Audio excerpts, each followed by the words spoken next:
Dictators don't fall to armies. They fall to receipts, to phone logs, to pilots who still show up for work, to the exact second someone stops being afraid. He survived assassinations, wars, sanctions, coups, 30 years of enemies. Then one morning, his army was gone. By nightfall, he was on a plane. No speech, no goodbye, no last stand. Every single one of them thought they were the exception. None of them were. He was pulled from a hole in the ground, 8 feet deep. Dirt walls, a styrofoam cap for a lid. Inside, one man, one pistol, and $750,000 in cash. The pistol was never fired. This was Saddam Hussein, the man who gassed Kurdish villages, who buried political opponents alive, who put his own face on every clock, every coin, every building in Iraq. Found underground, alone, unwashed, surrendering without a fight. But here's what made it worse. He knew it was coming. He joined the Ba'ath Party at 20. By 22, he was already running from a failed assassination. Bullet in his leg, cut it out himself with a penknife, swam the Tigris to escape. By 1979, he'd forced his way to the presidency in a purge so calculated it became a masterclass in political terror. He made members of his own party read out the names of those being arrested, turning everyone in the room into an accomplice before they could become a threat. He invaded Iran, 8 years of war, 1 million dead.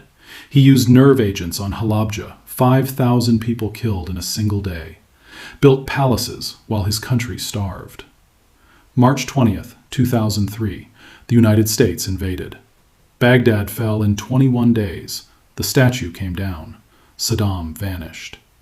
For 8 months, he moved between safe houses, never left the country, stayed within 10 miles of where he was born. He thought the loyalty would hold. It didn't. A family member gave him up for the reward money. December 13th, 2003, U.S. Special Forces found the hole, found him. He identified himself immediately. "I am Saddam Hussein. I want to negotiate." The soldier replied, "President Bush sends his regards." At trial, he refused to stand, refused to recognize the court, still performing, still believing it mattered. December 30th, 2006. They hanged him during Eid. Someone filmed it on a phone. The whole world watched. He had spent 24 years making Iraq afraid of him. He spent his last 24 seconds being mocked by his jailers. The hole is still there. Locals charge $2 for a photo. The pistol sits in a museum. And the man who cut a bullet from his own leg with a penknife died because his cousin needed the cash. He spent decades building walls. He never noticed the first crack was in his own kitchen. When Ben Ali fled Tunisia, Gaddafi went on television and laughed, called him weak, said he'd abandoned his people, said Libya was different, said his people loved him. 6 months later, Gaddafi was in a drainage pipe, crawling, bleeding, begging. "What did I do to you?" 42 years, that's what he did. He had bombed his own cities, hired mercenaries to fire on crowds when his own soldiers refused, called protesters rats and cockroaches and promised to hunt them down alley by alley, ruled 4 decades without a single real election. He thought fear was a wall. It was a countdown. Loyalty was bought. It just rented. And the lease expired before the rebels reached Tripoli. By August, generals who had sworn fealty for decades switched sides before the fighting even started. His army didn't lose battles. It simply stopped existing. He fled to Sirte, his hometown, the place he believed would protect him. October 20th, 2011, a NATO airstrike hit his convoy. He survived. He ran. He crawled into a concrete drainage pipe on the side of a highway. Rebel fighters dragged him out. He was beaten, dragged across the highway, and shot. The videos are still online, buried in secret. Unmarked grave. No shrine, no ceremony. His golden pistol, the one they found on him in that pipe, was passed between rebel fighters, photographed hundreds of times, and eventually disappeared. Nobody knows where it is. Nobody is looking very hard. Start at the airport. January 14th, 2011. A private jet, a family, suitcases, and somewhere in the cargo, 1.5 tons of gold from the National Reserves, reportedly loaded on the way. He called the Prime Minister from the plane, said he was leaving temporarily. To understand why he believed that, go back 28 days, December 17, 2010. A 26-year-old vendor named Mohammed Bouazizi set up his cart in the town of Sidi Bouzid. A municipal inspector arrived, slapped him in front of the crowd, confiscated everything he owned. Bouazizi went to the local government office to complain. No one would see him. He went back outside, bought a can of paint thinner, walked to the middle of the street, and set himself on fire. He died 18 days later. By then, Tunisia was already burning. Ben Ali had ruled since 1987, secret police so thorough that Tunisians were afraid to criticize the government even in private homes.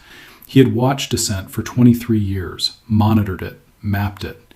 He could monitor phones, he couldn't monitor hunger. The protests spread from Sidi Bouzid to Tunis in days, not organized, not planned, just people, young, unemployed, done, deciding in the same week that they were done being afraid. Ben Ali sent police, then riot squads, then snipers, dozens killed. It didn't stop. 28 days after Bouazizi set himself on fire, Ben Ali was at the airport. He never came back. Died in exile in 2019, aged 83. One fruit cart, one slap, 28 days, 23 years, gone. He thought he was leaving temporarily. The country had already moved on before the plane landed. A million shoes waving in the air. That's what broke him. The most humiliating gesture in Arab political culture, directed at the man who had ruled Egypt for 30 years, live on television, by a million people who had decided on the same Tuesday that they were done. Mubarak had gone on air the night before, said he would not flee, that he would die on Egyptian soil, that he loved this country. The crowd took off their shoes. He resigned the next morning. Mubarak came to power in the worst possible way, sitting 2 seats from Anwar Sadat at a military parade when assassins opened fire. Sadat died. Mubarak declared a state of emergency that same afternoon. It lasted 30 years. He wasn't theatrical like Gaddafi. No golden pistols, no unhinged speeches. Mubarak was quieter, a bureaucratic dictator. Power through institutional inertia, police intimidation, elections so obviously rigged they were almost ceremonial. When protests began January 25, 2011, he sent police. 800 people died in 18 days. Plainclothes thugs rode horses and camels into Tahrir Square. The internet was shut down across the country. You can rig an election.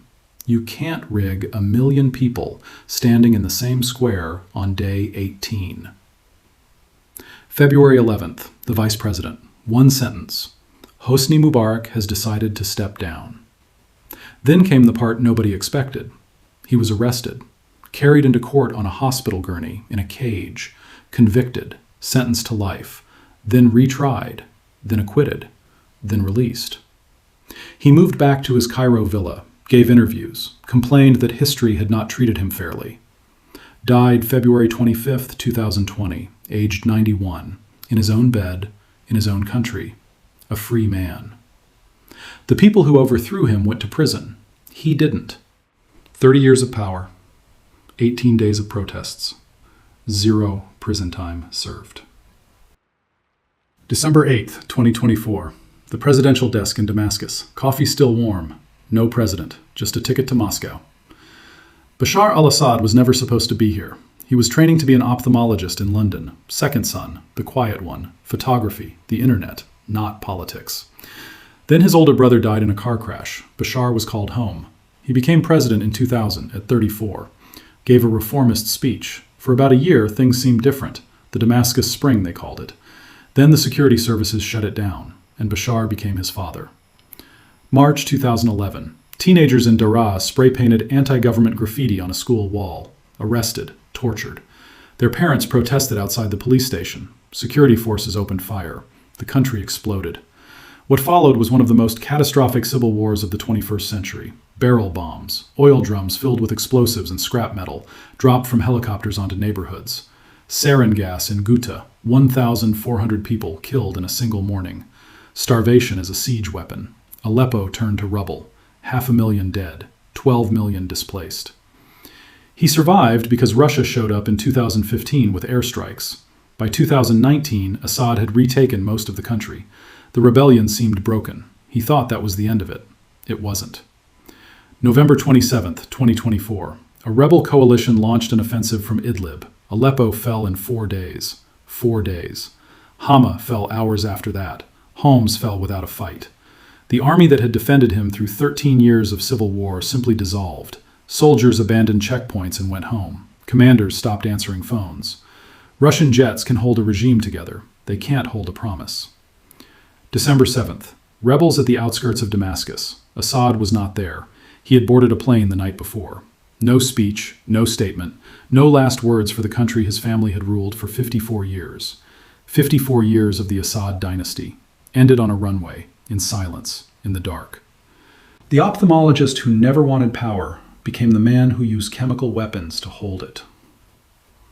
13 years of war, Russian jets, chemical arsenals, 11 days for the illusion to evaporate. Saddam, dragged from a hole. $750,000 in cash. Never fired the pistol. Gaddafi, pulled from a drainage pipe, shot by the people he called rats. Ben Ali, fled in the night with 1.5 tons of stolen gold. Died in exile, waiting to go home. Mubarak refused to leave, gave the speech, resigned the next morning. Died free at 91. Assad, 13 years, 500,000 dead, chemical weapons, Russian airstrikes. Gone in 11 days. No goodbye. 5 men, 5 different endings. But the same moment in every story. There's always a moment, before the army switches sides, before the crowd stops going home at night, before the pilot files the last flight plan, where the dictator sees it. Not the end, just a crack. Every single one of them looked at that crack and thought the same thing. I've survived worse than this. They were right, every single time. Until the physics changed. And when it did, nobody even heard the crack until the wall was already gone.